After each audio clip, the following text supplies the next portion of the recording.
E a ideia, então, é que agradecer aí, porque o Helder se dispôs a usar a assinatura da UFPA para nos ajudar a abrir a sessão e gravar a sessão, depois compartilhar lá nos...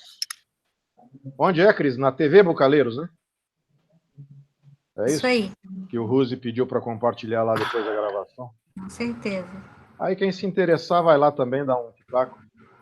Eu tinha me comprometido a fazer uma pequena síntese para não passar tarefa para ninguém de leitura, mas vocês fiquem à vontade, se quiserem ver essa síntese eu compartilho, se não quiserem a gente abre a sessão, cada um se inscrevendo aí. Acho que seria, desculpe me meter e sugerir. Eu estava vendo o texto e olhando as referências do Ricardo, do Antunes, e eu acho que essa sua proposta de você fazer é melhor. Você apresenta uma síntese, não é verdade, o Paulo Góes e demais Pereira? Eu me baseei na primeira, que ainda não era uma ciranda, mas já tinha a cara do da Rio do ciranda. Padilha. Quando o Pereira, gentilmente, generosamente, se dispôs a preparar para nós uma pequena síntese também, preparou uns slides ali. Aquilo foi verdade, bom, aquilo tinha questões disparadoras e instigantes ali para a gente debater depois. Então tá ótimo. Bom, eu posso compartilhar. Qual é o nosso teto, para a gente não fazer isso muito longo? Podemos ir até onde, mais ou menos? O que vocês preferem de horário? 8h30, 9h? 8h30 tá bom, né, gente? Eu participei para vê-los, como eu falei, eu tenho um teto, vou precisar sair, mas não resisti. Primeiro eu li o livro e depois eu queria vê-los, nem que fosse virtualmente. Então vamos tentar, num primeiro momento, até 8h30, se passar um pouquinho, quem puder, fica, né? Tá certo. Eu já vou compartilhar aqui o material que é, então, do colega do Pereira aí de Unicamp, né? Tá certo? Só deixa eu achar aqui antes o Google Meet não permite o compartilhamento de janela, não? De janela da tela, só a tela inteira? Não, coloca o cursor embaixo e apresentar agora. Já achei. Tá aí para vocês? Tá, né? Tá? Tá bom.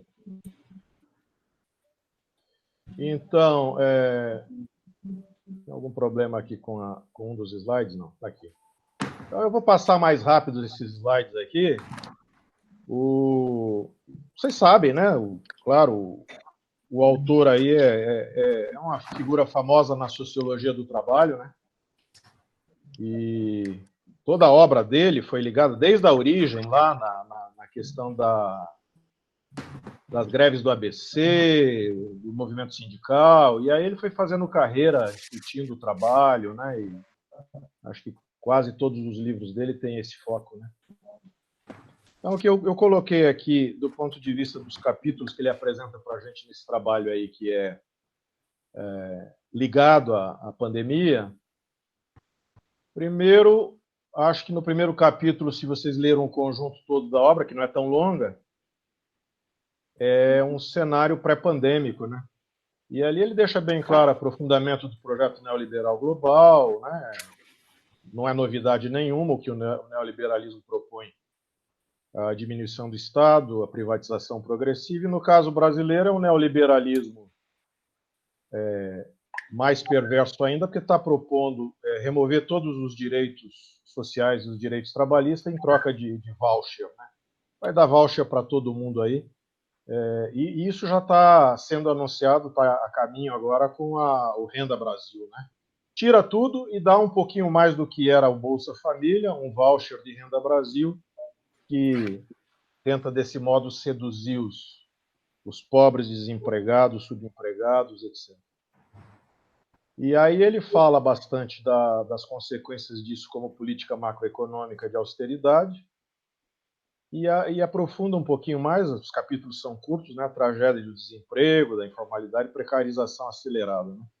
Algo estimado em 40% globalmente em 2019 e mais grave no Brasil ainda. Só para ilustrar um pouquinho o que ele fala, porque ele comenta que isso não é um fenômeno brasileiro, é global, onde o neoliberalismo tem chão para caminhar, eu fiz uns registros fotográficos de 2 visitas nos Estados Unidos. É mais ou menos isso que a gente encontra lá de costa a costa, né, do leste a oeste. Os dentistas, colegas que vão à IADR, não gostam muito dessas imagens, não, eles preferem outras, né? As que mostram o império que funciona. Mas lá também tem o império que não funciona nas grandes cidades, né? Aqui é Boston, ainda debaixo de neve, e as legiões de desempregados, homeless e pedintes nas ruas, né? Com plaquinhas que estão famintos, pedindo ajuda, né? Sobretudo latinos, pretos, descendentes indígenas. E aqui, 2 anos depois, na outra costa, em São Francisco, também, vamos registrar. A foto da esquerda é bem do lado do hotel em que eu fiquei lá. Era uma grande concentração de homeless, igualzinho ao que a gente vê em São Paulo, vê no Rio, vê em Curitiba, vê em Recife, né? E com esse senhor aqui da foto do meio, eu parei para conversar um pouco. Primeiro pedi, claro, né, se ele estava disposto a bater um lero rápido. Ele me autorizou e fiz algumas perguntas para ele, informei um pouquinho. Claro que junto a isso tem todo o sofrimento mental, né, os distúrbios psíquicos envolvidos, porque são ex-trabalhadores hoje nas ruas, sem nucleação familiar, muito envolvimento com drogas, né, a drogadição, claro, que toma conta disso, o alcoolismo também. E isso é 2020, Las Vegas, né, onde eles pegaram agora grandes estacionamentos, demarcaram, fizeram os cercadinhos à tinta para que os sem-teto consigam, com isolamento, né, com distanciamento físico, permanecer ali no seu quadrado, recebendo também alguma assistência social e assistência médica. Então, ele avança nessa configuração geral e brasileira, caracterizando o que ele chamou de metabolismo antissocial do capital. Claro que né, toda a trajetória dele e a obra é marxista e é neomarxista, né? Então, ele vai confrontar literalmente o sistema, né? Que ele chama de autofágico. Quer dizer, essa autovalorização constante e limitada de produção, de reprodução do capital, é destrutiva em si mesma, né, daquilo que ele vai chamar também de interações humanas autênticas, sobretudo aquelas que se dão no mundo do trabalho, mas também destrutiva para a natureza, para os sistemas naturais, para o ambiente, né? E ele diz que isso é um problema porque são nas interações autênticas como as que se dão ou se davam no trabalho que nós conseguimos ganhar maior consciência social, consciência de classe, consciência de trabalhador, né? Com redes solidárias. Isso vai se perdendo não só pela pulverização e fragmentação, que fez com que sindicatos perdessem força, mas também porque o ambiente do trabalho está em franco processo de destruição. E aí ele usa os conceitos clássicos, que são marxistas, né? E de todos os autores de filiação marxista, né? Ele usa muito Mesaros, vocês viram na obra, né? Mas aqui tem Lukács, tem outros autores, alienação, reificação, fetichismo, coisificação. E uma coisa que eu achei interessante é que ele diferencia entre capital e capitalismo, porque ele diz que o capital existe mesmo nos arremedos de socialismo, como o que ocorreu na Rússia de Stalin ou na China atual, né? São sociedades que não baniram o capital, quer dizer, o capital circula e o capital organiza a vida social, a vida econômica, embora não possam ser chamadas de tipicamente subordinadas a sistemas capitalistas. Mas mesmo na Rússia ou na China atual, o capital imperou, não houve a substituição dessa forma de circulação do valor, né? E no quadro pandêmico isso adquire um sentido letal, porque aqui sim estamos inteiramente subordinados ao sistema do capital. Então, isso gera taxa de utilização decrescente, né, de valor, é uma obsolência programada, e já que o trabalho também se torna mercadoria, ele vai sofrer a mesma utilização decrescente de valor de uso. Então, do ponto de vista dos objetos, produtos de consumo, obsolência programada, né? A gente conhece bem o que é isso, cada vez dura menos, né? O teu celular, ou aliás, mesmo que ele não dure menos, você é o tempo todo estimulado a querer comprar o novo lançamento, né? Essa é a lógica do sistema. E no trabalho, esse fenômeno ocorre porque o trabalho, tornado mercadoria, né, perde o seu valor de uso, mas não é que você possa abolir inteiramente o trabalho. Ele vai ganhar formas cada vez mais precarizadas, né? O trabalho hoje batizado de trabalho uberizado, porque o que importa por trás do mundo do trabalho é o lucro que o sistema tenta extrair com mais-valia, né? Cada vez maior, e hoje é potencializado por plataformas digitais. Então é esse aí o quadro que ele pinta, né? Desse empreendedor de si mesmo, o que ele chamou, inclusive, num dos livros dele, né, de servidão voluntária, né? É aquele que é o patrão empregado de si mesmo, empreendedor 2019, 2018, agora na pandemia, que é o sujeito que aluga a própria bicicleta para trabalhar, né? Ele não é empregado de empresa de entrega, ele não é empregado de quem encomenda, ele não é empregado do restaurante para quem ele leva a comida, ele não tem férias, não tem folga no fim de semana, não tem plano de saúde e não vai se aposentar, né? E se ficar doente, que se vire.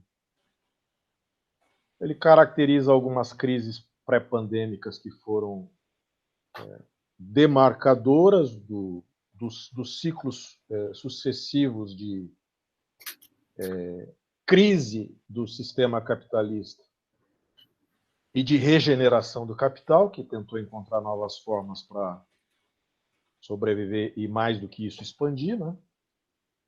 Então, a crise do petróleo, lá de 68 com pico em 73, a queda do muro em 89, em que ele disse que a gente mergulhou a partir dali numa quarentena ideológica.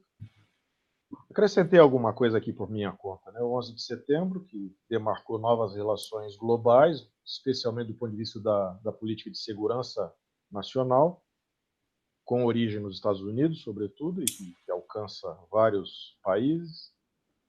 A crise financeira de 2008 e 2009, né, a crise do subprime, e todas elas foram gerando para o sistema capitalista o que ele chama de uma contra-revolução preventiva, sabendo que haveria reação forte dos trabalhadores organizados e das classes populares.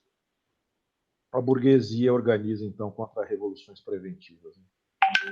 Na pandemia, o trabalho se mostrou importante, ele não pode ser eliminado, né? Vide as reações dos grandes e pequenos empresários à quarentena, as carreatas pedindo imediatamente a volta ao trabalho, o que significa que o trabalho tem a sua importância ainda, mas as condições de proteção ao trabalho não têm importância nenhuma para o sistema, né? Porque são vistas essas condições como custos que devem ser cortados. Então, exploração, extração compulsiva do sobretrabalho. É mais ou menos esse o ciclo hoje, né? Quer dizer, em um sistema altamente financiarizado, os investidores definem, né, os seus gerentes de nível, né, de alta hierarquia, os seus gestores do capital, para decidir, ajudar a decidir investimentos e gerenciar esses investimentos, sobretudo hoje, nas empresas tecnológicas, nas startups, nas sementes, e que depois vão se derem certo, vão dar os retornos, né, em forma de dividendos, retorno do capital aos investidores. Então é isso que está no comando, né? Claro que ele vai falar também de uma certa... Ele do ponto de vista da sociologia e da economia, mas nós sabemos isso pela epidemiologia, pelo mundo da saúde coletiva, né? O quanto a pandemia e as pandemias afetam desproporcionalmente classe, gênero e raça. E mesmo esses que são os que estão desproporcionalmente se infectando e morrendo, têm que ser convertidos em bons sujeitos neoliberais, né? Aqueles empresários de si mesmo. E a única forma de fazer frente ao que está acontecendo seria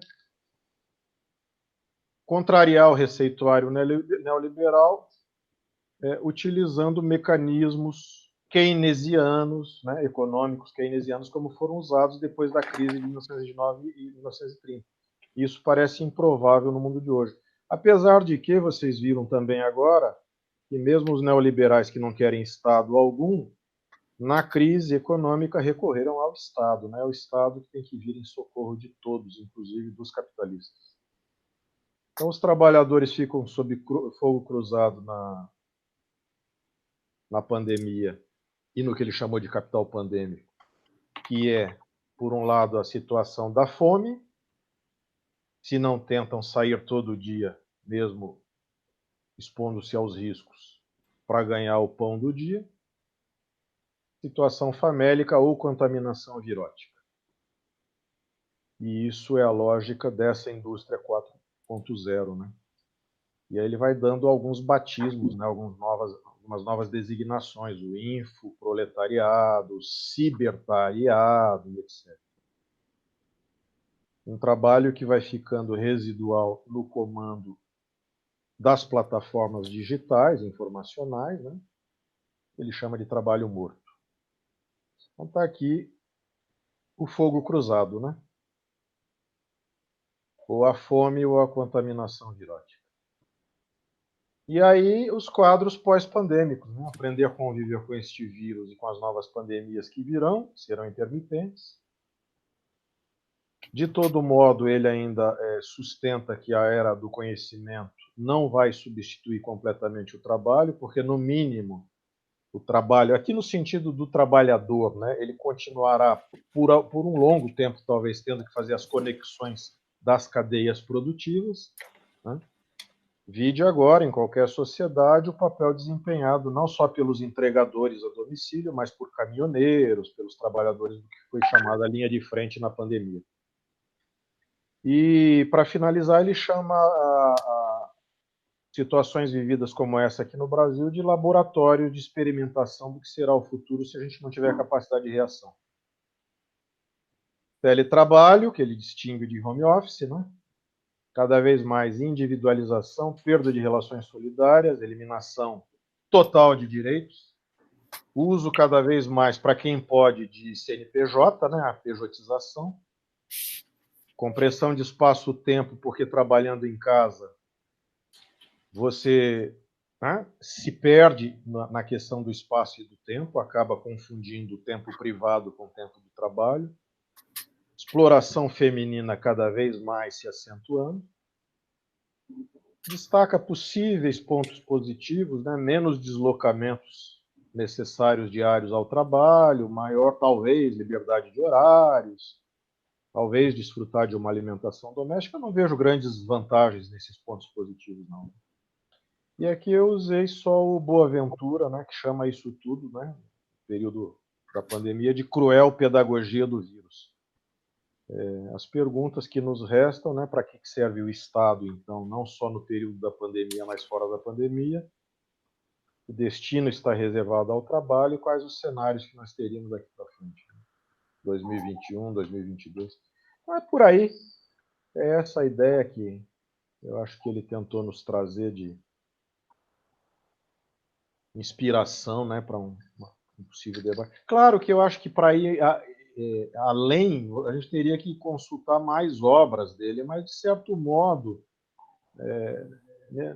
nesse curto e-book, eu acho que ele sintetiza os principais conceitos e ideias com os quais ele vem trabalhando nos últimos anos, né? Então é isso, já falei demais.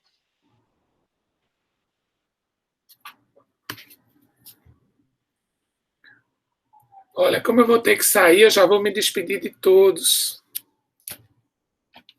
E o que é que você diria aí, Paulo Góes, como despedida do Ricardo Antunes e da sua obra? Eu li alguns livros do Ricardo Antunes por conta de uma tese, de uma dissertação que orientei, que falava da precarização das relações de trabalho de cirurgiões dentistas e a relação disso com a sustentabilidade da Política Nacional de Saúde Bucal. Entre algumas das necessárias reflexões, não vou dizer autocrítica, porque isso é um termo proibido hoje em dia entre alguns setores, eu vou chamar de reflexão.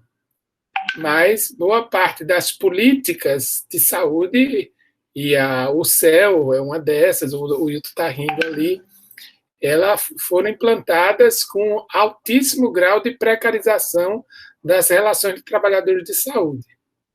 Bom, e aí o texto do Ricardo Antunes, eu particularmente, eu até enigmaticamente perguntei ao Samuel ontem o que é que ele tinha achado do livro, e ele naturalmente devolveu a pergunta, né? O que é que você achou do livro? Bom, eu acho que é, de fato, um compilado da produção dele. Não consegui, na minha cognição, identificar, apontar, de novo, do que ele vem discutindo em relação ao futuro do trabalho, enfim, esse processo, né, de precarização, intensificação do trabalho. Porque um evento que a gente detectou lá no estudo da Raquel, por exemplo, o Bottas teve acesso a esse estudo, é que havia ali uma precarização, mas não havia um processo de intensificação que ele aponta na teoria dele. Além da precarização, a intensificação do trabalho. Só para que a gente possa discutir, nenhum dos profissionais entrevistados relatava cumprir a sua carga horária contratada de trabalho, por exemplo. E aí, como é que a gente constrói o SUS assim? Né? Nesse pacto. Né? Bom, eu estou fazendo uma fala atrevida, né? Que eu vou falar e vou ter que sair, então... Eu diria atrevida e conveniente, né? Mas, enfim, eu ficaria até as 8h30 e até os pênaltis, viu, Wilton? Já que a Betinha disse que é 21 horas com prorrogação. Mas eu estou só esperando o sino tocar aqui para eu sair. Enquanto isso, eu vou ficando por aqui. Só para você saber, Paulo Góes, depois eu até ia pedir isso para o Pereira também, que a gente compartilhe essas sínteses, esses resumos que a gente vai fazendo no GT lá, para depois alguém que se interesse possa recuperar pelo menos parte da conversa, síntese dos livros para usar em suas aulas. Essa apresentação, se alguém quiser, eu já vou compartilhar depois lá no GT. Se eu pudesse deixar uma pergunta aqui para problematizar, assim, o que é que a gente fala para os jovens? Esse é o problema, né? Eu tenho uma filha de 20 anos fazendo faculdade e dizendo, para quê? Para quê? Me diga, para que eu estou fazendo esse curso? Eu não vou ter trabalho. Eu vou compor a força de trabalho jovem mundial e brasileira que não vai ter empregabilidade, e muito em breve. Né?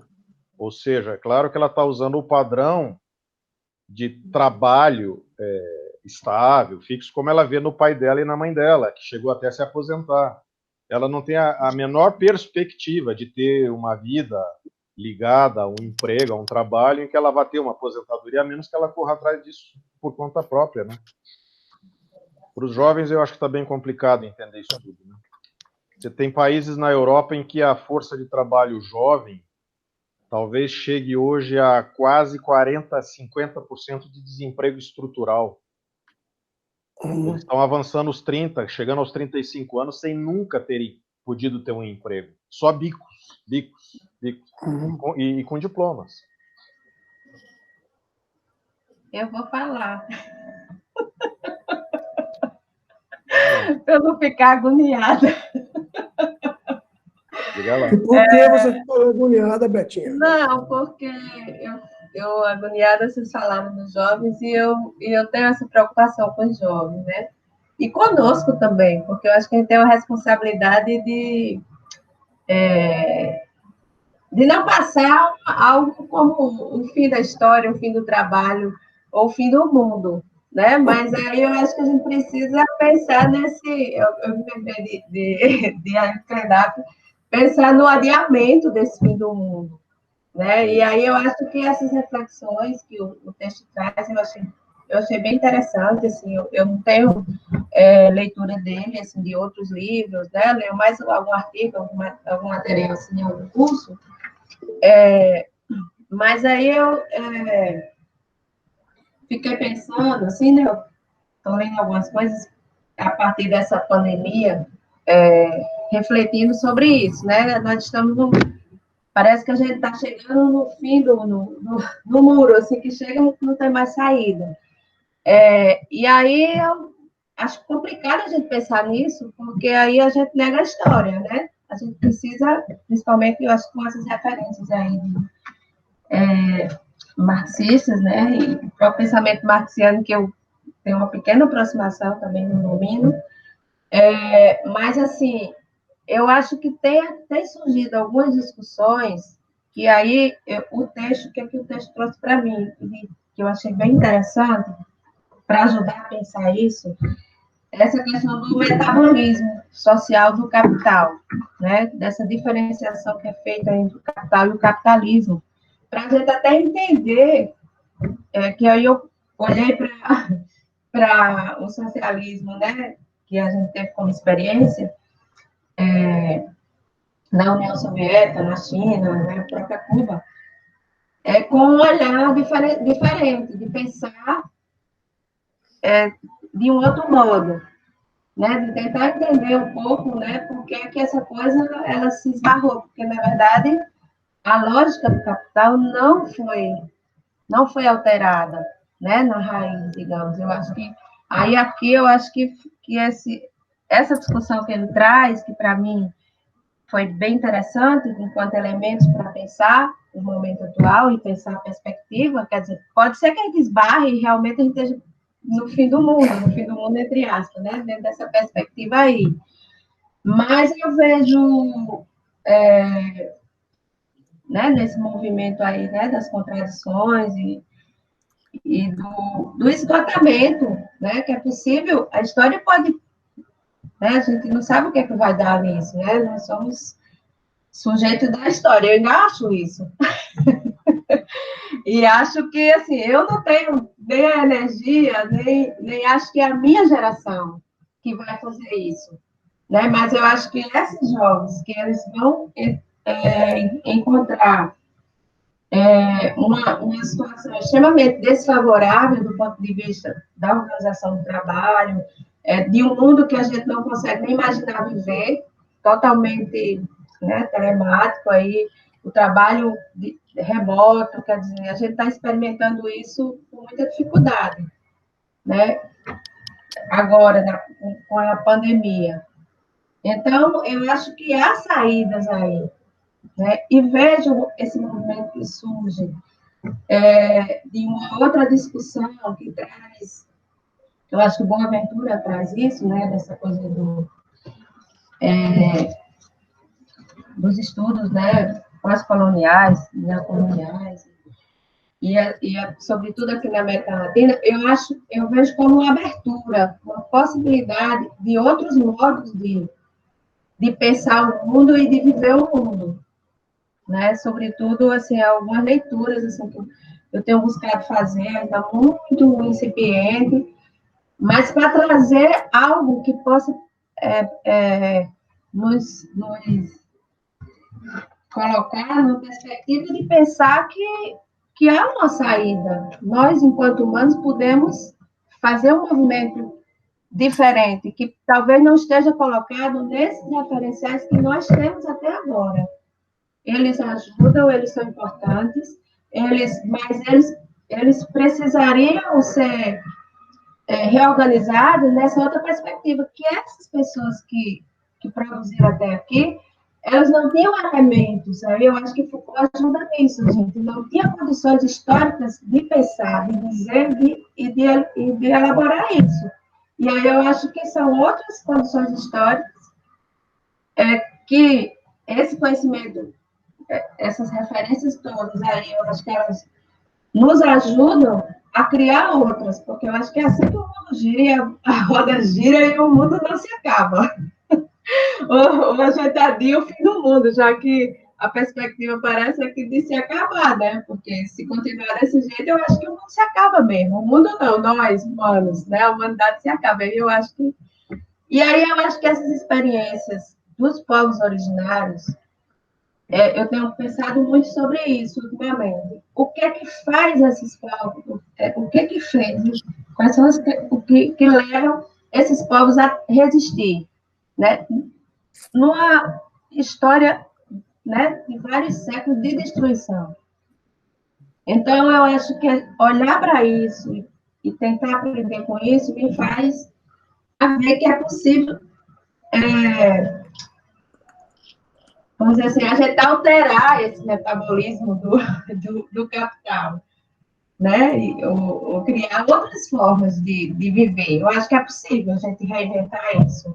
Eu certamente entrarei não alcançarei, mas eu acho que eu não gostaria de pensar muito negativamente, apesar de que a gente está vivendo uma situação extremamente de muita crueldade, de muito aterrorizante até em alguns momentos, né? Eu fico, ai meu Deus, eu não aguento não, né? Dá uma dor de ver toda essa situação que as pessoas estão vendo, e eu não consigo me imaginar naquela situação sem ser uma pessoa violenta, sem matar outra pessoa, sem fazer as coisas que as pessoas estão fazendo. Eu fico dizendo, se eu tivesse com fome desse jeito, com frio, sabe? Então, assim, eu não consigo me colocar no lugar dessas pessoas. Não consigo me ver, ou consigo me ver elas fazendo aquilo, né? Então, realmente, está numa situação extremamente terrível no mundo todo.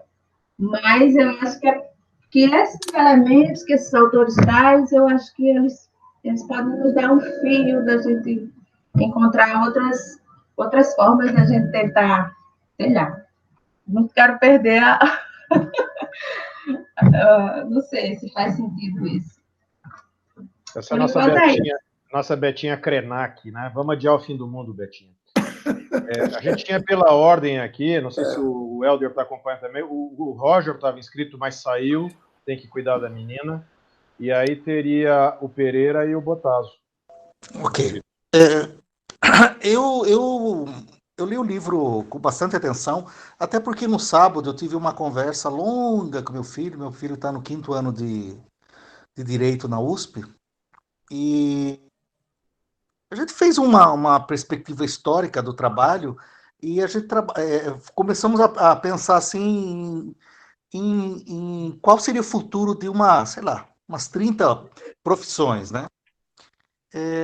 E realmente o futuro não é lá dos melhores para a grande maioria das profissões.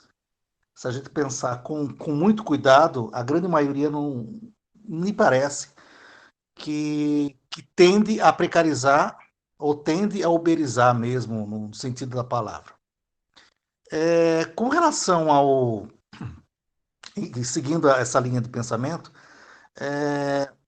eu acho que o autor ele podia ter falado um pouquinho mais com a questão da concentração de renda das grandes corporações. Por quê? Porque a pandemia não mostrou que o trabalho ele é realmente útil. Isso é só uma questão marginal. A pandemia só nos mostrou com clareza que as corporações elas são capazes de aumentar ainda mais a concentração de capital em suas mãos. É exatamente o contrário do que ele falou, na minha opinião. O trabalho ele é algo só marginal, que ele só margeia esse tipo de concentração ainda maior nas corporações, né? Então eu discordo nesse ponto dele.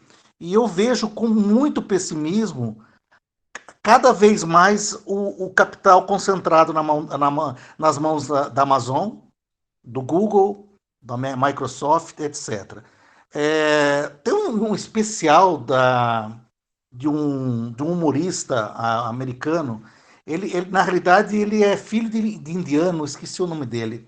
O cara é um espetáculo, rapaz. E ele faz um stand-up político. e ele fez um capítulo sobre o Amazon. Se a gente está preocupado com as grandes corporações, parece que os americanos estão mais preocupados ainda. A Amazon, ela detém um percentual tão absurdo de capital que ela tem o PIB de 10 ou 15 países na mão de uma única corporação. Isso é um perigo, porque ela é capaz de comprar quem ela quiser, mudar as regras, mudar as leis, mudar absolutamente tudo. E eu achei que faltou um pouquinho, deslanchar um pouquinho nessa discussão, né? Então é isso, essa é a minha colocação. Assume aí, Batazo.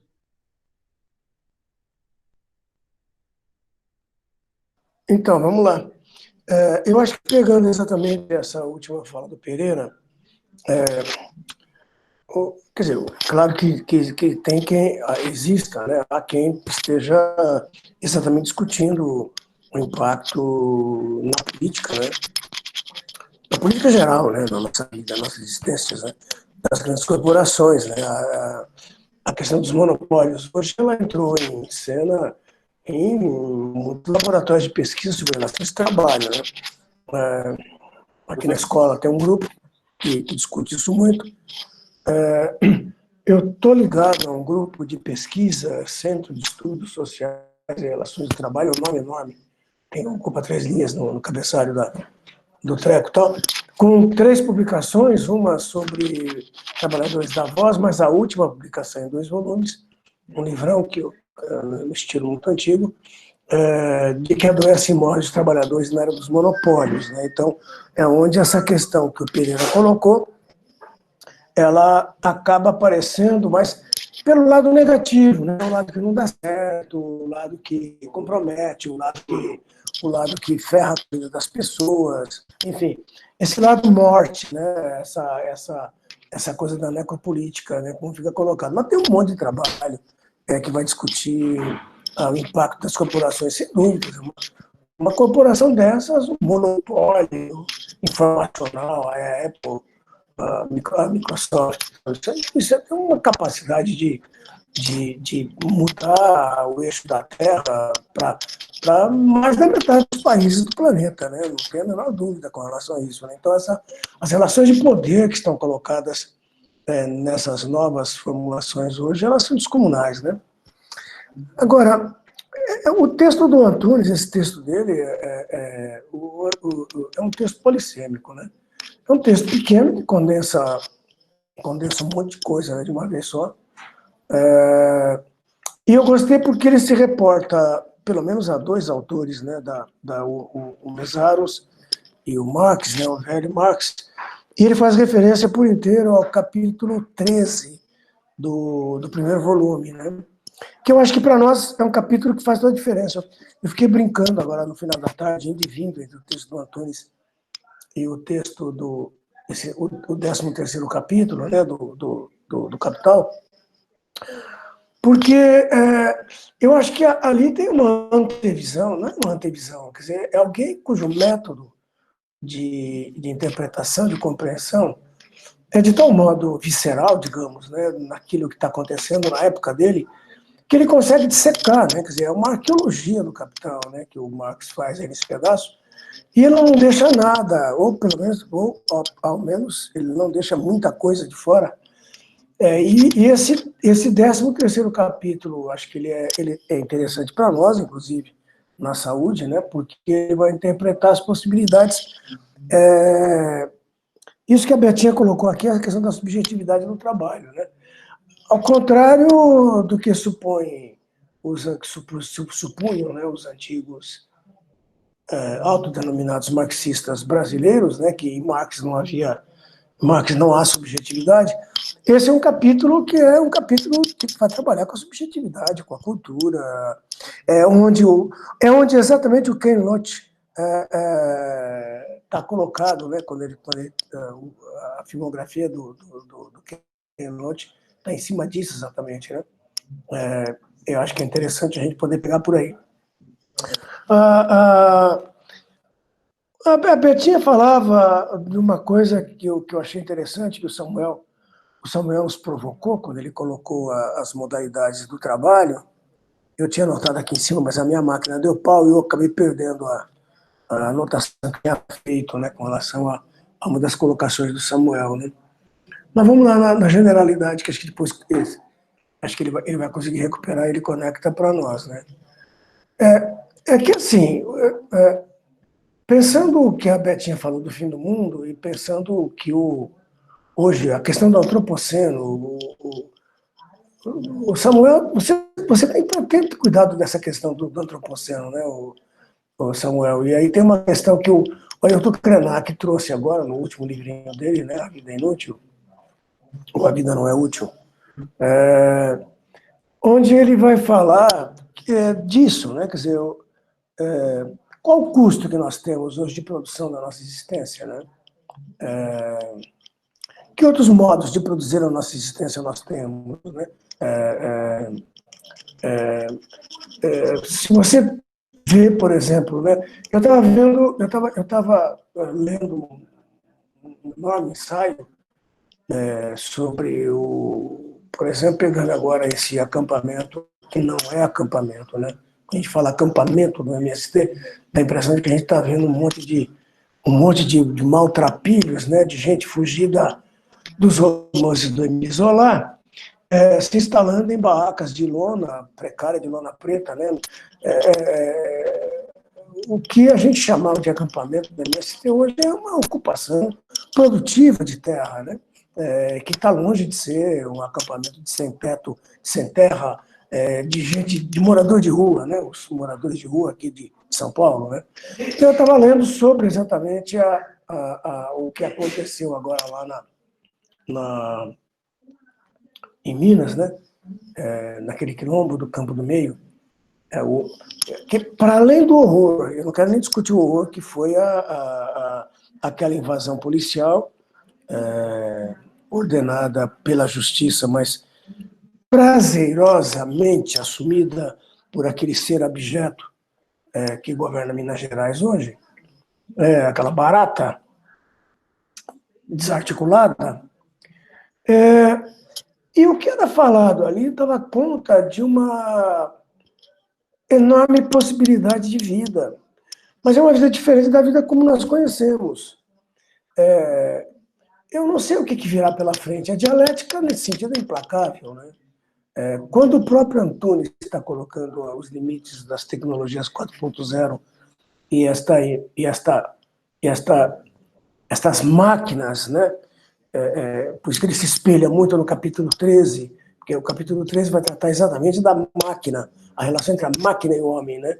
E as interpretações que Marx faz ali, elas dialogam fortemente com o presente, né? Que é isso que está sendo trazido hoje de máquinas, que são máquinas-ferramenta, que substituem não apenas uma quantidade enorme de trabalho humano, mas hoje são máquinas-ferramenta, máquinas que pensam, máquinas que tomam decisões, entendeu? Que substituem. E o próprio Antunes no texto se questiona, né? O que vai ser desse trabalhador, que vai ser o quê? Um apertador de botão? Não sei, acho que tem um enorme campo para criação.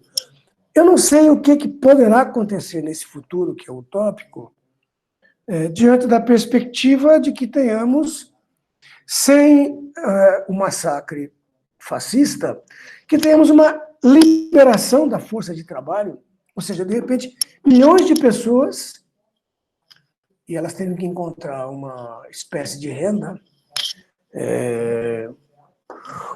um revenu, né? Uma renda que lhes garantisse a sobrevivência, né? A subsistência, ou que se cobrisse as necessidades básicas, né? Como é que seria essa explosão de criatividade? Não sabemos, quer dizer, que novo mundo é esse, né? Que nós podemos trabalhar, onde ter recursos para investir, ter meios produtivos, não é a mesma coisa que você explorar esses meios produtivos no sentido da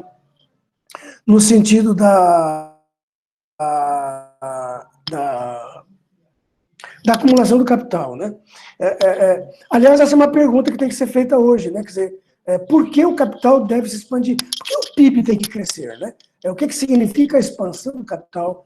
Por que a economia sempre tem que crescer 2%, 3%, 4%? Quer dizer, o que significa? Será que quando a economia cresce 3% na Europa Ocidental, ou nas economias centrais, com todos os centros financeiros presentes ali, essa expansão da economia no Ocidente, né, capitalista, tem a mesma conotação da expansão da economia na China, por exemplo, hoje, entendeu? Então, eu acho que eu acho que assim, esse texto do Ricardo Nunes, né, e com alguns pequenos cruzamentos que eu fiz agora no período de leitura, para mim, pelo menos, funcionou como um disparador.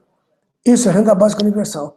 É disparador de possibilidades, sabe? Assim, eu acho que a gente poderia até pensar não hoje, mas a gente poderia pensar oportunamente em ver que impactos essas questões, talvez puxando os velhos, né? O Illich, o Pollock, o Craveio, são esses três particularmente, né? Mas Pollock e o Illich, sobretudo, né? Que discutiram as relações entre saúde, né, e capitalismo, o que é que nós estamos... Aqui, muito o grupo do Atlas tem discutido muitas questões relativas, por exemplo, ao funcionamento da Seguridade Social e, portanto, o que seria uma saúde fora do capital, né? Uma coisa é a saúde sobre o capital, outra coisa é a saúde fora do capital, né? Então, como é que seriam relações na saúde, a produção da saúde sem o Estado, a produção da saúde, portanto, sem o Estado, e, portanto, a produção da saúde sem o capital, né? Quer dizer, como é que outra economia que seria essa que nós poderíamos nos colocar, né? Então, acho que tem aí um pouco ficcional, talvez, né? Science fiction ou economic fiction, não sei, social fiction, não sei, mas algo que a gente poderia tentar pensar isso aí um pouquinho.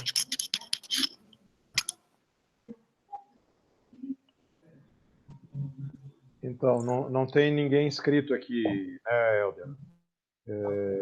Eu não sei, os demais aí. Nós estamos também trocando umas notinhas aqui no bate-papo, mas fiquem à vontade aí, né? Nessa finalização do nosso teto aí. Fi, Wilton, o Tarcísio, Samuel, já que está na finalização, por favor. O Padilha quer falar, mas só porque eu vi aqui que você coloca a renda básica universal, mantendo milhões de desempregados e os desalentados sob o controle do sistema, que gastaria apenas uma parcela residual sobre a criatividade. É isso, mas acontece que desdobramentos haveria disso, né? Que novas subjetividades poderão emergir dessa função, né? Nós temos que pensar também na ideologia, que entrou numa espécie de beco, né? O tema da ideologia atualmente, por conta da exploração feita oportunamente ou oportunisticamente, né? Por esse grupo que se denomina movimento, né? Movimento internacional, e que criminaliza a ideologia, né? Quando eles estão mergulhados na ideologia, e todos nós estamos, né? Quer dizer, a ideologia é uma coisa necessária, né? Então, acho que a gente tem que ver isso aí, quer dizer, como é que nós poderemos nos furtar dessas possibilidades, né? E como é que nós próprios poderíamos sair dessas posições mais defensivas, ou, em termos psicanalíticos, posições mais depressivas, né? Como é que nós podemos pegar isso aí? Uma vida mais modesta é um futuro para nós, né? Nós temos um consumo exagerado, né? Eu hoje não sei cozinhar sem azeite de oliva. Isso é coisa de quem está no Mediterrâneo, eu não estou no Mediterrâneo. A globalização dessas coisas, né? A gente não usa produto local. O Dendê cozinha bem pra caramba, tem um conjunto enorme de azeites, de oleaginosas brasileiras. Não é um verde e amarelo, nem um nacionalismo que eu estou colocando. Eu estou pensando em possibilidades de existência, de intercâmbio, num mundo onde nós tivéssemos que lidar com isso, né? Então, com essas questões. Lembrando apenas isso, né? Lembrando, talvez, que a mundialização, a globalização, ela possa produzir benefícios e não apenas malefícios, entendeu? Apenas isso. Quer dizer, o que significa a culinária dos brasileiros hoje, de norte a sul? Qualquer casa brasileira que você vai hoje, de norte a sul do país, Poque Chuí, vai encontrar azeite de oliva. E onde estão os azeites que jamais foram explorados aqui no Brasil, né? De que não sei se entra. Eu estou colocando, estou dando esse exemplo que pode parecer banal, mas com isso eu quero localizar uma questão central, por exemplo, no pensamento do Milton Santos, quando ele pensa o território e pensa o que é o local e o que é o geral colocado no território, né? Então, acho que essa questão da localização, da globalização, ela coloca também para nós o local, coloca para nós um pouco essa questão. Vai que não, por aí vai, tá, um monte de coisa que entra. Enfim. Diga lá, Wilton. Oi. Estão me ouvindo? Tá. Estamos. Então, eu acho que eu tenho que falar pouca coisa, assim, não tá muito claro para mim, mas é mais ou menos o seguinte. Tem um vídeo que chama História das Coisas. É um vídeo bem curtinho, e que ele, tirando a parte da pandemia, ele já ensaia uma análise muito semelhante a essa que o Ricardo Antunes apresenta. Então, assim, tirando, né, a riqueza e a clareza com que ele apresenta os novos cenários, os cenários Covid e pós-Covid, na hora assim, da gente espremer, não tem muita novidade, né? Ele nomeia os detalhes do massacre, né? Os detalhes de como nós estamos sendo destruídos, estraçalhados por um sistema que é absolutamente desumanizador e, entretanto, é feito por pessoas. Então, isso eu achei muito legal de ler, porque eu fiquei bastante tempo longe da literatura, vamos dizer assim, engajada, né? Vamos chamar uma leitura pesada, densa, como a do Ricardo Antunes. Eu fiquei lendo coisa de saúde e mediando por aí. E eu acho, cara, que esse texto traz para a gente, por exemplo, passou batido, que ele disse que a nossa solução é resgatar o trabalho. Né? O Pereira disse aqui que o trabalho já era, morreu, é secundário, periférico. Então, eu acho que a gente não pode não deixar de discutir isso a fundo, né? Muito fundo. Ele vai colocar outras questões, como remodelar o nosso processo de trabalho, fazer outros adicionamentos, outros enfrentamentos. E basicamente, ele diz que a gente tem que repensar tudo que estamos fazendo e como estamos nos organizando. Assim, ele diz que, no fundo, a gente está meio que compactuando com essa coisa toda que está acontecendo. Porque nós estamos tentando ser produtivos, nós tentamos ser atuais e competentes dentro de uma lógica que não é mais a lógica. É essa lógica que o Otávio está denunciando. Assim, a gente não sabe o que vem, mas a gente não está conseguindo criar o novo, nem o paralelo, nem o contraditório disso tudo.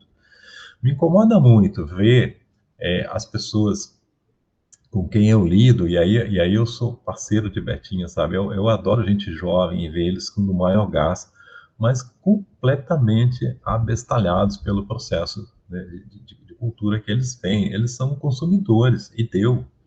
A capacidade de análise, de processo social, de resgate de isso tudo não existe. O mundo começou quando eles abriram os olhos, e para trás morreu. O que importa é o que está disponível para consumo, para acesso, bem materialmente falando. E é muito difícil discutir isso, né? E aí eu acho que isso, se tem a ver com eles, tem a ver com a gente, porque eu acho que a gente não está sabendo fazer esse debate, né? Paulo Góes ali falou que não ia fazer autocrítica, mas eu acho que essa é uma que toda hora volta na mesa. A gente faz muito tempo que abriu mão de pautar o método de análise, o método dialético, de falar em contradição, falar dos processos que fazem a gente se sentir um trabalhador num pequeno local e entender aonde vai aquele ato até a sua potência máxima no sentido de totalização, porque senão a solução é o isolamento e proteger a trincheira, que é o que todo mundo faz. Todo mundo faz, né? Hoje esses malucos dos Bolsonaro é isso, cara. São uns caras com capacidade de análise zero, defendendo uma trincheira com as armas que eles têm, o ódio. Vamos dar porrada e vamos garantir isso aqui. Eles não precisam ter valor ético nem porcaria nenhuma, porque não é necessário para a luta que eles enfrentam. E eu acho que esse cara, o Ricardo Antunes, eu antigamente eu lia mais. Eu achei fantástico, cara. Eu acho que ele coloca as coisas bem. O texto dele, para mim, funciona como um gatilho, sabe? Um sensibilizador, e ele sinaliza. E eu anotei, cara, assim, cara, ele quer que a gente retome a questão do trabalho. A gente precisa discutir trabalho. O que é isso? E trabalho é a nossa vida, né? A gente ensina as pessoas a trabalhar, a gente ensina as pessoas a pesquisarem. E o que a gente está fazendo com as nossas? Eu fico muito confuso, porque esse momento que a gente vive é muito ruim, cara, é muito desesperador. E de bom também, ele diz o seguinte, né? Ele diz que o socialismo tem 100 anos e ele é uma criancinha. E eu acho também que a gente não vai ver não, Betinha, mas eu acho que a gente também não vai largar o osso, sabe? Eu acho que a gente vai continuar buscando e tentando as alternativas. A gente não tem outra. A gente não tem outra Terra, não tem outro planeta, só tem esse sistema. A gente tem que se organizar. E a gente tem que saber encarar algumas coisas que a gente está escamoteando, eu acho. Era isso. Tem alguém inscrito? Tem alguém inscrito? Não. Pode ser você, Betinha. Só para lembrá-lo, se a gente vai dar sequência futura a essa ideia das cirandas, esse texto que o Wilton, outros aqui, mas o Wilton particularmente chamou de gatilho, para nos fazer pensar um pouquinho mais, são textos síntese, né? São gatilhos mesmo. É parte de uma pequena coletânea aí da Boitempo, em relação a qual eu tenho alguns outros PDFs. E eu acho, a Betinha citou isso, inclusive. Boaventura também escreveu. No contexto da pandemia, ele fez um e-book também para Boitempo, junto com o Antunes, junto com outros. O Boaventura tem uma outra visão, uma outra linha de escape. Ele constrói 3 cenários. Claro que um é pessimista, né, e tal, mas ele tem um cenário otimista, que ele aponta como caminhos futuros. E a gente podia pensar em discutir no próximo mês. E tem também um outro texto, um outro e-book, que é da Angela Davis com a Klein, lá, como é que é o nome dela, Bottas? Você trabalhou com ela outro dia, da teoria do choque lá. Klein. Naomi Klein. A Naomi Klein, junto com a Angela Davis, elas também fizeram... Não é Melanie, não é Naomi Klein. A Melanie Klein é das crianças. A Naomi não, Klein... mas eu acho que é ela, sim. É Naomi Klein, sim. Isso. É ela, sim, da teoria do choque.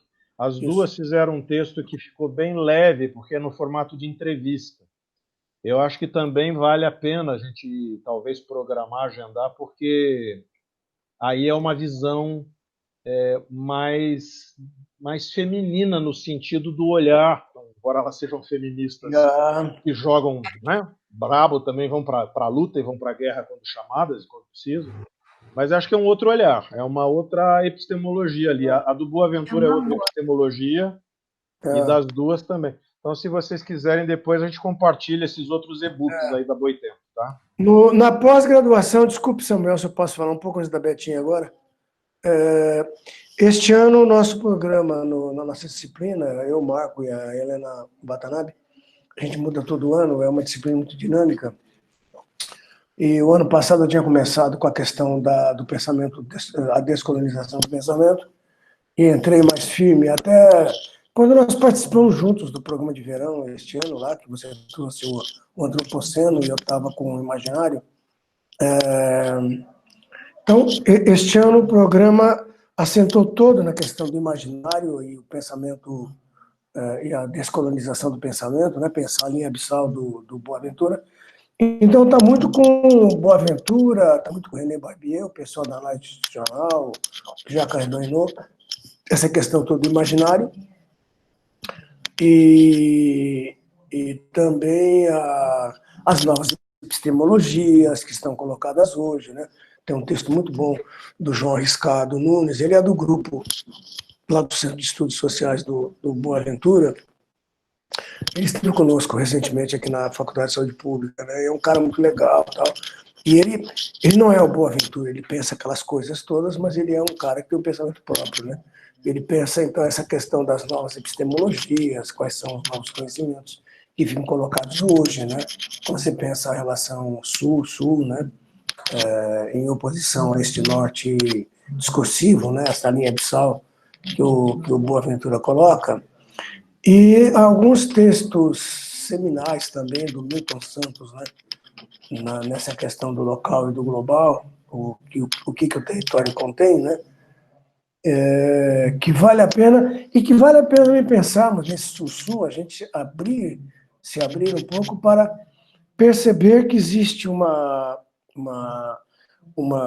pensamento africano hoje extremamente dinâmico, sempre existiu, né? Quer dizer, a África é um conjunto de povos e de sociedades que eram, algumas tão avançadas quanto as europeias, tanto quanto no século 17, 18, a China era tão mais avançada que a Inglaterra, né?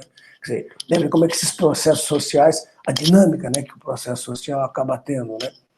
Então, quando hoje nós falamos do Bembe e outros autores africanos, inclusive da literatura africana, alguns textos são mais conhecidos, né, de africanos notáveis, como é o caso do Frantz Fanon, por exemplo, muito na moda hoje, e outros como pessoas, por exemplo, do Zimbábue e do Quênia, né, que vão discutir linguagem, né, uma linguagem pensada do ponto de vista linguístico, né, para as realidades africanas desse pensamento do Sul, né. Então, acho que tem um conjunto de situações que são situações muito potentes, né, para pensarmos saídas hoje, né. Então, desde as possibilidades epistêmicas, né, que estão colocadas, né, até vemos como é que é de fato você se despir, digamos assim, das nossas várias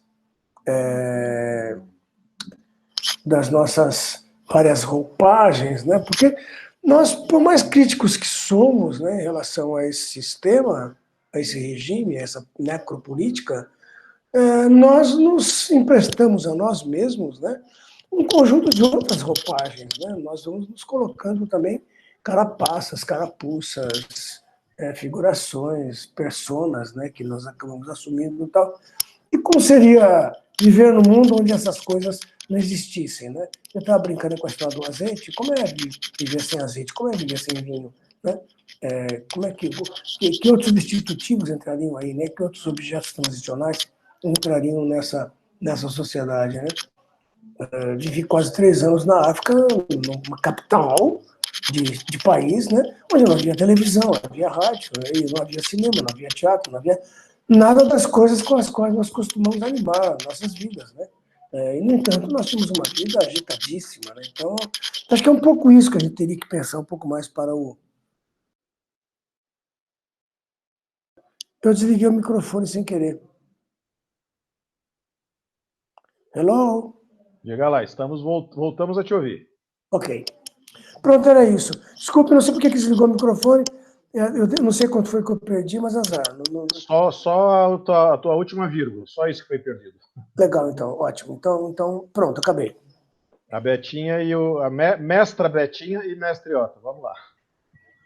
Otacílio, você não falou ainda, você quer falar? Primeiro? Não, Betinha, fale, tranquilo. Se não der também... Não, eu ia colocar era em relação a essa questão do trabalho, né? Que eu acho que chamou a atenção e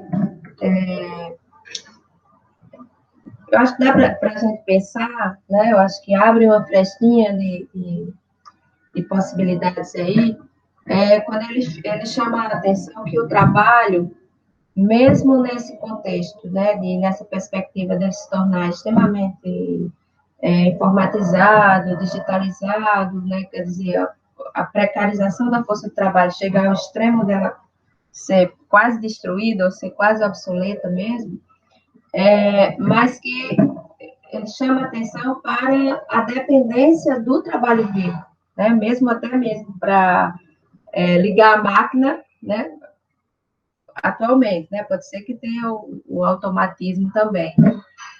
Mas, assim, há uma dependência ainda, né? Eu acho um pouco provável que a gente fique totalmente independente, né? Essa inteligência artificial e a gente acabe tudo.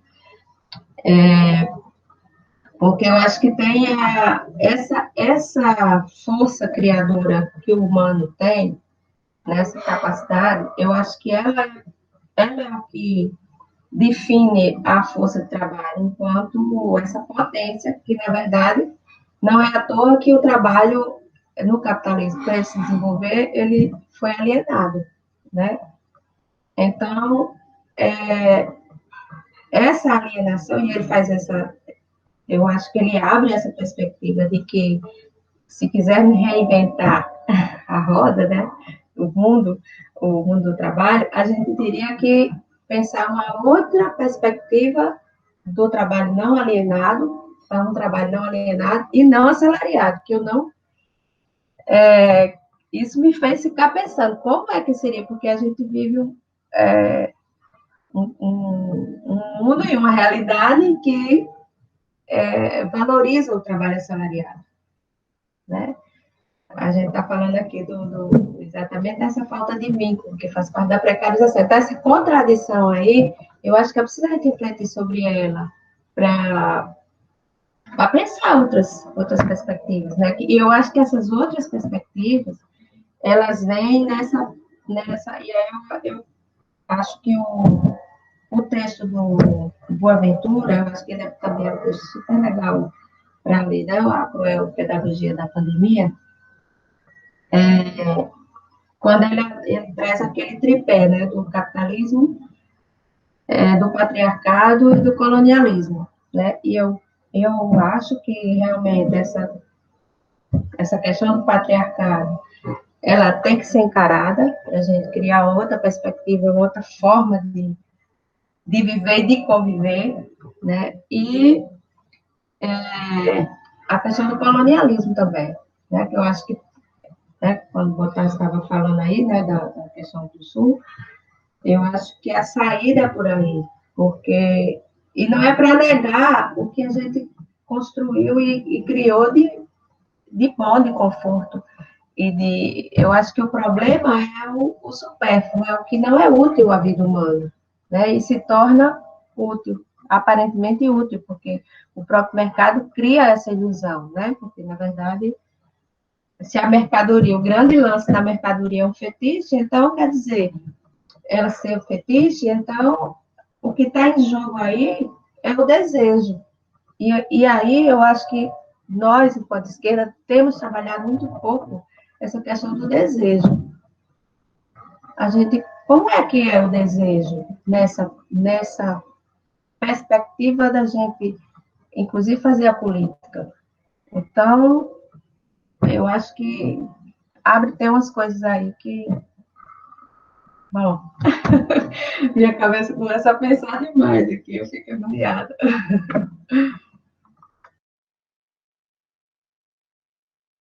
Muito ótimo que a sua cabeça fica doida demais, viu, Betinha?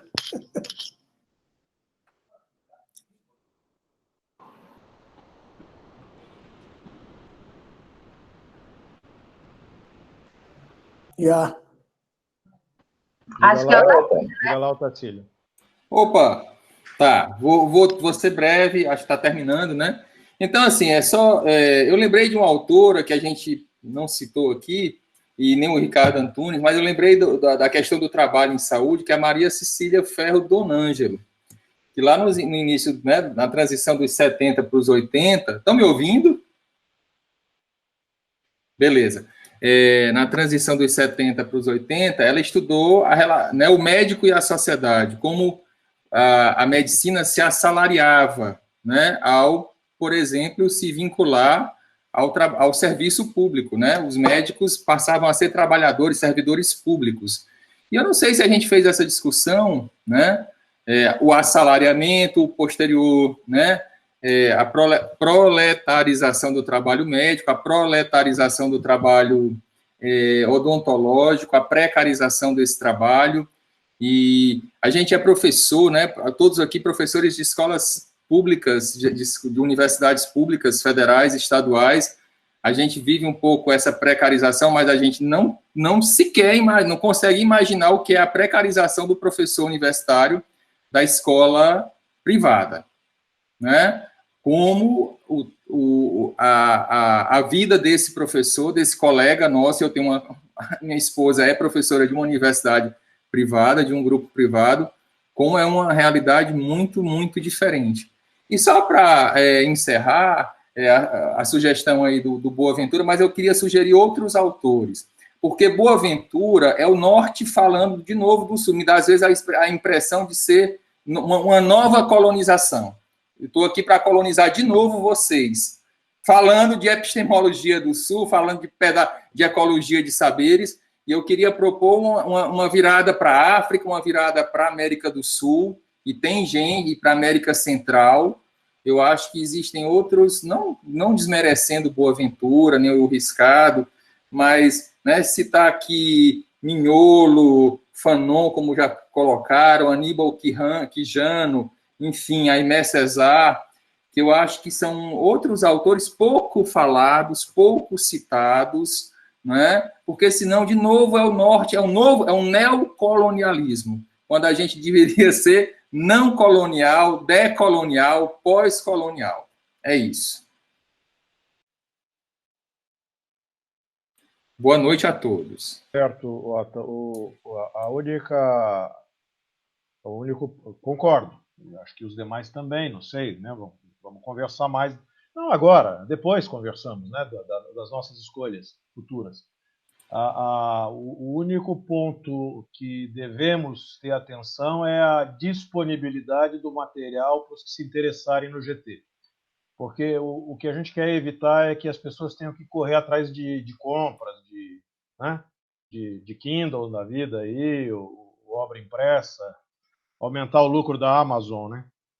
Mas sem problema, se essas obras ficarem de algum modo disponíveis, se a gente encontrar como compartilhá-las,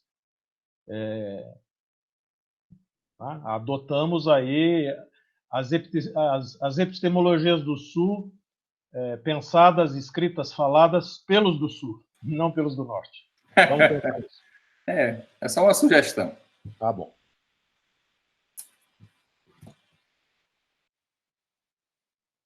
Tá aberto. Alguém ainda quer falar? Quer dizer alguma coisa? O Helder?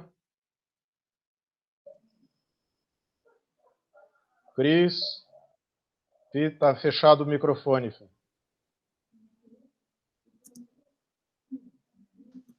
Eu falei que eu estava boa para escutar hoje. Ótimo.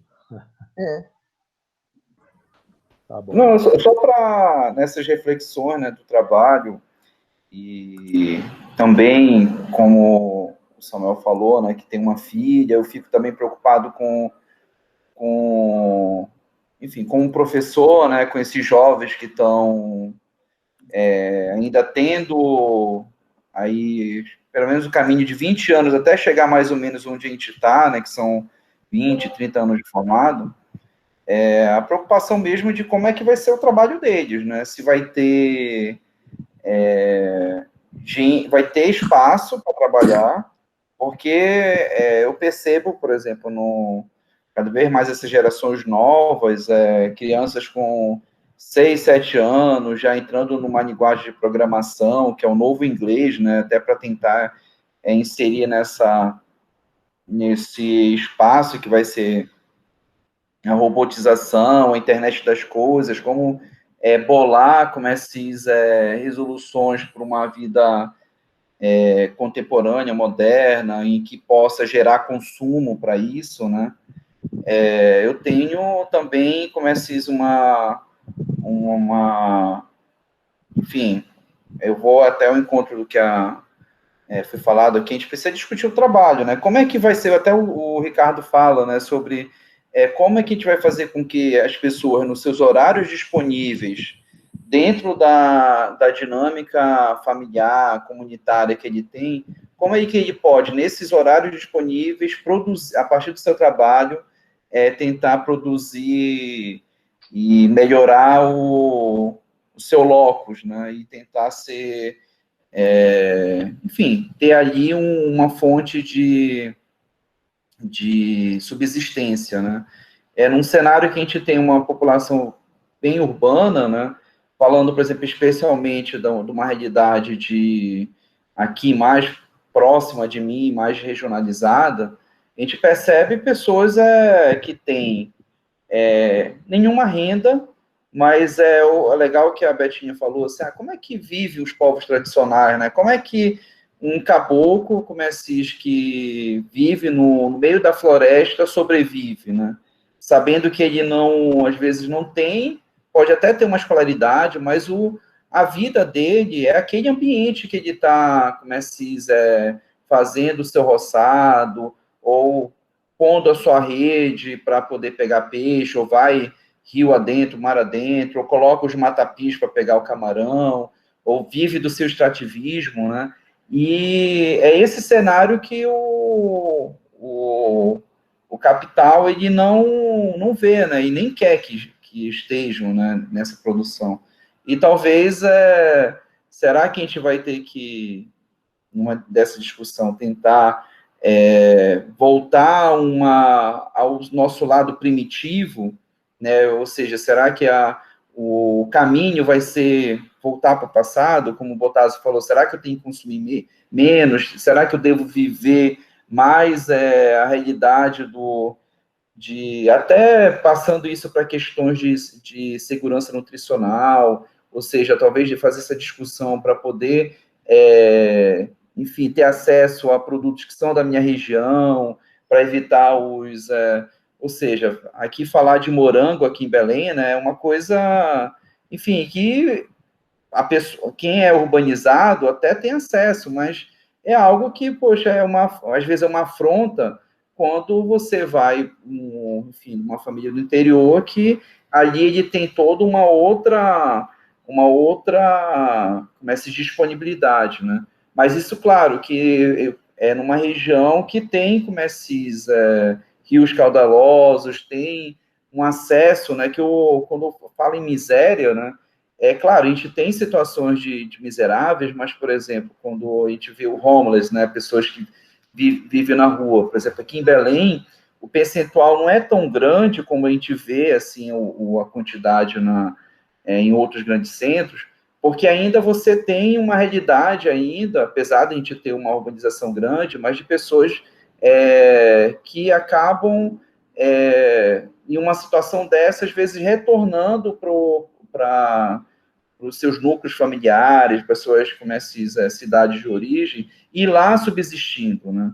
E aí é um pouco dessa discussão do trabalho em relação ao local, como pensar o local em que ele vive, se é o ideal, por exemplo, ainda, como ele vir trabalhar, e essa é uma discussão que a gente tem, inclusive, na universidade. Onde vai ser seu locus de atuação, né? Onde vai ser o local, ou seja, que você vai escolher para viver, para poder desenvolver toda a tua habilidade, né? Porque é uma das ideias que a gente precisa ter, que eu vejo que essas gerações que estão se constituindo para o trabalho são altamente produtivos, são altamente, que eu vejo que tem enfim, ao longo do tempo, um acesso, claro, não estou dizendo toda a parte da população, mas você vê hoje um desenvolvimento de acesso a tecnológicos, por exemplo, que quando eu fui fazer uma pesquisa no interior do Marajó, na cidade lá que é chamada a Veneza Amazônica, que enfim, lá no meio do Marajó, você chega lá, crianças, por exemplo, de 10, 11 anos, com smartphone, todas elas com smartphone, jogando os joguinhos eletrônicos lá, dentro da realidade que eles têm o acesso à internet, não com tanta disponibilidade, mas fazendo jogos online, né? E aí, entender, dentro dessa perspectiva, que eu acho que a gente precisa entender o que esse desenvolvimento tecnológico tem, o que esse ambiente que a gente está vivendo com esses de conexões, que às vezes para a gente é uma realidade meio, nova, a gente tem a habilidade, inclusive agora, de utilizar esses recursos de conexão, eu vejo, por exemplo, a minha filha de 10 anos, ela conseguiu, olha como e aí a gente tem que entender como trabalhar nesses jovens, né, nessas gerações, como eles vão resolver os problemas da própria sociedade, não pensar na própria riqueza. Por exemplo, ela conseguiu, via chat, ou seja, ela estava tendo aula online, mas ela ganhou agora, em julho, por 10 anos, eu comprei um console lá de videogame, ela aprendeu via chat, olha como é a criatividade da criança, olha quem tem jogo, que pode jogar comigo, e ela conseguiu reunir nessa conversa paralela, que a professora nem percebeu, eu acho que nem percebeu que os alunos estavam trocando ideias no chat, conseguiu no mesmo dia fazer conexão com outros 4 coleguinhas para brincar online. Né? E aí, nisso, é uma forma da gente até entender, né, o que o pessoal tem pensado, né? E talvez nessa discussão com o mais jovem, inclusive botar esse entendimento nosso do que é a situação social, que aí vou um pouco ao encontro do Hilton, né, de mostrar o histórico, né? Ou seja, eles têm como algo que, com certeza, é muito melhor do que quando eu aprendi a jogar videogame, que foi no Odyssey, depois no Atari. Eles têm hoje uma tecnologia maior e têm uma habilidade, às vezes, até maior do que se colocasse essa criança nos anos 70, 80, mas botar também, eu acho que aí um desafio nosso, conversar sobre os processos históricos, sobre os processos de territórios, conversar sobre a realidade que nós temos, e aí tentar discutir aí, como o próprio autor fala, é um caminho que a gente tem ainda de discutir o socialismo, né? De discutir uma alternativa de sociedade que possa ser integrada, enfim, integrar todos, não deixar à margem, né, desse processo do capital. Era isso. Acho que estamos chegando também no nosso teto com prorrogação, né? O Walter já avisou que vai ter que sair também. Vamos fazer o seguinte, no próprio GT, até para abrir sempre para outros interessados, propor a continuidade ou não dessa nossa ciranda e ali recolher sugestões de livros, de obras, de capítulos, de artigos que sejam relativamente fáceis de obter. Você acabou de falar em território também, Helder, e aqui foi citado o Milton Santos, talvez algum texto bom do Milton Santos que não perde a atualidade, né? Eu gostei da Angela Davis aí, hein? A proposta da Angela Davis, apesar de eu ter sido falado de a gente procurar nomes mais nossos aqui, mas eu acho que uma mulher... Nenhum problema, 2 autores negros. Quebrasse um pouco me parece... Não problema, 2 autores negros. Esse é da mesma coletânea da Boitempo aí, dos e-books. E as duas fizeram um texto, não sei se tiveram acesso, um texto bem leve, é uma entrevista da... Eu acho que eu cheguei a ver. A gente pode até pôr no grupo daqui a pouco e depois discutir se a gente programa isso para o mês que vem, tá bom? Não sei se isso vai para o YouTube, Helder. Se for para o YouTube, quem for colocar lá no suíte do YouTube, programar para ter legenda no YouTube. Porque com legenda eu consigo recuperar o texto dessa nossa conversa. Tá? Se programar para ter legenda em português. Eu consigo recuperar o arquivo. Tá? Isso pode nos ajudar depois a compilar melhor o material para além do bate-papo. Tá bom? E como a Cris sugeriu, né, a coordenação do GT, que isso vá lá para a TV Bucaleiros também. Tá bom? Ótimo, gente. Menina, esse beijo. Valeu. Se aqueçam. Isso vai para o mundo, então na próxima vez eu vou ficar calada. Olha, eu não falei, hein? Na próxima vez eu vou falar em dobro. Eu tô com um débito. Não falei nada, nem sobre tortura.